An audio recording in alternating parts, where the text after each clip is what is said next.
अली बाबा और 40 चोर। एक समय की बात है। अली बाबा नाम का एक लकड़हारा हुआ करता था। वो अपनी बीवी के साथ गरीबी में जिंदगी गुजार रहा था। अपने खच्चर को लेकर अली बाबा जंगल में लकड़ियां काटने जाया करता था। उन्हीं लकड़ियों को बेचकर वह घर चलाया करता था।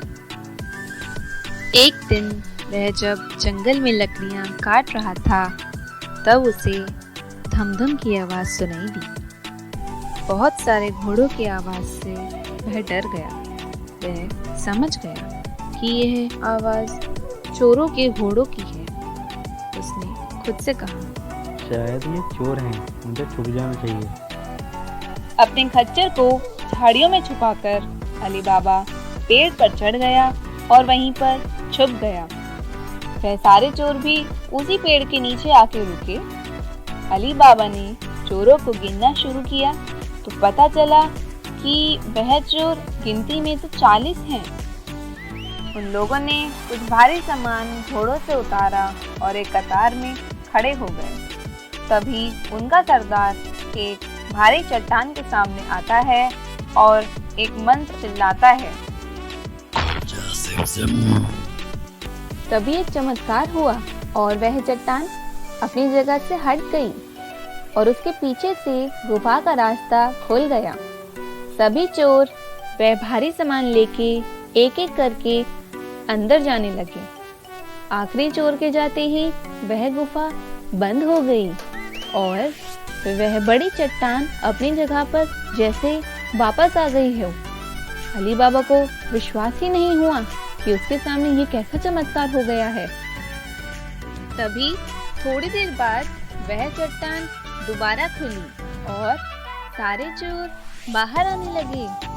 सभी चोर एक एक करके बाहर आए और सभी चोरों के बाहर आते ही सरदार ने एक मंत्र फिर दोहराया। बंद हो जा सिमसिम। तब वह चट्टान अपनी जगह वापस आ गई और गुफा भी बंद हो गई। फिर सारे चोर अपने घोड़ों पे सवार होकर वहां से चले गए। तब अली बाबा भी पेड़ से उतरा और सीधा उस गुफा की तरफ गया। उसने भी चट्टान के सामने जाके वही मंत्र दोहराए और बोला, खुल जा सिम सिम। देखते ही देखते वह चट्टान गड़गड़ाहट की आवाज के साथ फिर से हटा और गुफा का रास्ता खुल गया। अली बाबा अंदर गया। अंदर जो था वह देख के वह बहुत हैरान हुआ। सोने के सिक्के, हीरे, खजाने यूं ही बिखरे हुए थे। उसने बहुत सोचा और फिर 3 बोरों में जितना सामान वह ले सकता था उसने लिया और फिर वहां से चला गया। घर आकर अली बाबा ने वह सारा सोना अपनी बीवी को दिखाया। उसकी बीवी को यकीन ही नहीं आया कि इतना सोना अली बाबा लाया कहाँ से। हे भगवान, इतना सोना तुम कहाँ से लाए? तब अली बाबा ने उसे सारी बात बताई। यह सुनकर उसकी बीवी बहुत खुश हुई और सारा सामान निकालकर देखने लगी। चलो इसको नाप कर बर्तनों में भर के रखते हैं। नहीं नहीं, इसको गड्ढे में छुपा देते हैं। ठीक है, तुम गड्ढा खोदो और मैं तुम्हारे भाई कासिम से नापने का बर्तन लेके आती हूँ। अली बाबा का भाई कासिम बहुत अमीर और लालची था। वह कभी भी अली बाबा की मदद नहीं करता। अली बाबा ने तब अपनी बीवी से कहा, सिक्कों के बारे में किसी को कुछ मत कहना, कभी भी किसी से कुछ जिक्र मत करना। अली बाबा की बीवी ने कासिम के घर जाकर उससे बर्तन मांगा। तुम्हें क्यों चाहिए? तुम क्या नापोगे इससे? अली बाबा की बीवी ने उससे झूठ बोला। कासिम ने बर्तन दे तो दिया, लेकिन उसके नीचे उसने शहद लगा दिया। अली बाबा की बीवी घर आकर अली बाबा के साथ सिक्के नापने लगी। सिक्के नापने के बाद उन्होंने सारे सिक्के गड्ढे में गाड़ दिए। फिर उसके बाद अली बाबा की बीवी वह बर्तन कासिम को वापस करने गई, लेकिन उसने बर्तन के नीचे देखा ही नहीं कि शहद पे कुछ सिक्के चिपक गए हैं। कासिम ने बर्तन लिया और फिर अंदर आकर बर्तन के नीचे देखा और उसको कुछ सोने के सिक्के चिपके हुए दिखे। यह देखकर कासिम हैरान रह गया। उसने सोचा कि अली बाबा के पास इतने सिक्के आए कहाँ से। वह दिन से रात यही सोचता रहा। कहाँ से मिले होंगे अली बाबा को सोने के सिक्के। सुबह होते ही कासिम अली बाबा के घर गया और उसने वह बर्तन अली बाबा को दिखाया और उससे पूछा, अली बाबा, तुम सोना खरीद तो नहीं सकते, तो फिर कहाँ से आया ये सोना? अली बाबा ने कासिम को सारी बात बताई। अगर तुम मुझे उस गुफा के पास नहीं लेके गए तो मैं चोरों को बता दूंगा तुमने उनका खजाना चुराया है। अली बाबा को पता था कि वह अगर कासिम को नहीं बताएगा तो वह सबको जाके बता देगा। तब अली बाबा यह सुनकर कासिम को अपने साथ गुफा के पास ले गया। गुफा के पास जाके अली बाबा ने उसको दिखाया।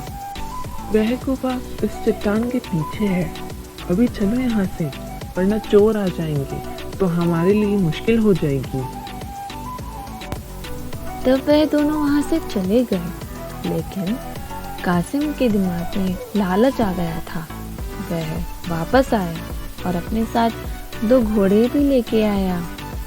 तब वह उस गुफा के पास गया। चट्टान के पास जाते ही उसने मंत्र बोला, खुल जा सिम सिम। वह चट्टान अपनी जगह से हट गया और गुफा का रास्ता खुल गया। गुफा खुलते ही जब वह अंदर गया, तब उसने जब अंदर का नज़ारा देखा तो वह देखता ही रह गया। इतना सारा खजाना देखकर वह लालच से भर गया। जल्दी जल्दी उसने अपने बोरों में खजाना भरा और काफ़ी बोरे भरकर वह जब बाहर निकलने लगा, तब उसने देखा कि गुफा का दरवाज़ा तो बंद हो गया है। गुफा खोलने का मंत्र वह भूल सा गया था। उसने धुंधले शब्दों में जो गलत मंत्र दोहराया, खुल जा झिम झिम, खुल जा टिम टिम, खुल जा डुम डुम। गलत मंत्रों की वजह से वह गुफा नहीं खुली। वह बहुत घबरा गया और अंदर ही छुप के बैठ गया, क्योंकि उसे कुछ समझ नहीं आ रहा था।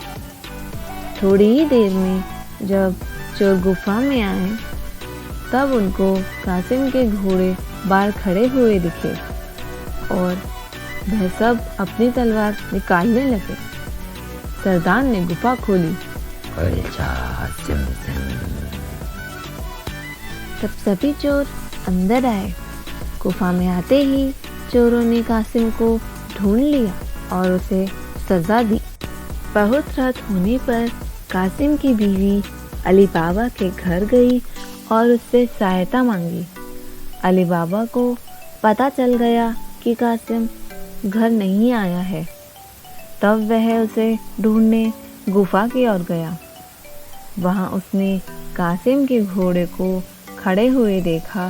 तब वह समझ गया कि चोरों ने कासिम को मार डाला है। उसने घर आकर अपनी बीवी और भाभी को सब बात बताई। उन लोगों ने तब यह फैसला किया कि यह बात वे किसी को भी नहीं बताएंगे। कुछ दिनों बाद अली बाबा और उसकी बीवी कासिम के घर रहने लगे। भाभी के साथ मिलकर उन्होंने व्यापार संभाला और तरक्की करी। इसी तरह वह लोग अमीर होने लगे। कुछ समय के बाद सरदार को भनक हुई कि खजाना तो कम होता जा रहा है। तब उसने एक चोर को शहर में नजर रखने कहा। शहर में जाके देखो कि कौन हाल ही में अमीर हुआ है और काफी खर्चा करने लगा है। उस चोर ने शहर में पता लगाया कि अली बाबा सोने के सिक्के लेकर बाजार में घूमता है। चोर ने उसका पीछा किया। अली बाबा के घर घुसते ही उस चोर ने अली बाबा के घर पर एक निशान बना दिया। शाम को जब कासिम की बीवी घोड़ों को पानी देने गई तब उसने वह निशान देखा। वह समझ गई कि चोरों ने ही ये निशान लगाया है। तब उसने बाकी के सभी घरों में भी वैसा ही निशान बना दिया। सुबह जब चोर अली बाबा के घर ढूंढने निकले तब उनको सभी घरों पर एक जैसा ही निशान दिखा। जब वह अली बाबा को ना पकड़ पाए तब वह हार कर वापस चले गए। पर चोरों का सरदार जिद्दी था। उसने हुलिया बदलकर अली बाबा को ढूंढना शुरू कर दिया। तब सरदार अली बाबा के घर पहुंचा और दरवाजा खटखटाया। कौन है आप? मैं आपको पूछ रहा हूँ। सुना है आप बहुत अमीर आदमी हैं। मैं अपने साथ तेल लाया हूँ, क्या आप इसे खरीदेंगे? तेल बहुत अच्छा है। अली बाबा ने बोला कि वह तेल खरीद लेगा और उसे तेल शाम को लाने को कहा। शाम को तेल की 40 बरनियां लेकर वह अली बाबा के घर पहुंचा। अली बाबा ने उसकी बहुत खातिरदारी करी। जब वो दोनों खाना खा रहे थे तब कासिम की बीवी बरनियां देखने गई। उन्हें बरनियों में से कुछ आवाज सुनाई दी। क्या तुम बहुत औजार हो? रुको, सरदार नहीं होंगे। तब कासिम की बीवी समझ गई कि बरनियों में तेल नहीं चोर छिपे हैं। उसको समझ आ गया कि वह यहाँ क्यों आए हैं। वह रसोई में गई और तेल गरम करने लगी। उसने एक एक करके हर एक बरनी में गरम गरम खौलता हुआ तेल डाला और अंदर बैठे चोरों की हालत खराब हो गई और वह कुछ कर भी नहीं सकते थे। देर रात सबके सोने के बाद सरदार बरनी के पास आया। अब बाहर निकल आओ। किसी का भी जवाब नहीं आया। तब उसने फिर से बोला। हो गए क्या सबके साथ? जब फिर से उसे कोई जवाब नहीं मिला तब उसने एक बरनी खोल कर देखा। तब उसे जो देखा वह देखकर वह हैरान रह गया और बहुत डर गया। कहीं वो भी ना पकड़ा जाए, इस डर से वह भागा और कभी लौट कर नहीं आया। अगले दिन कासिम की बीवी ने अली बाबा को सारी बात बताई। तब उसके बाद से ही वह बिना चोरों की परवाह किए अपना जीवन हंसी खुशी व्यतीत करने लगा।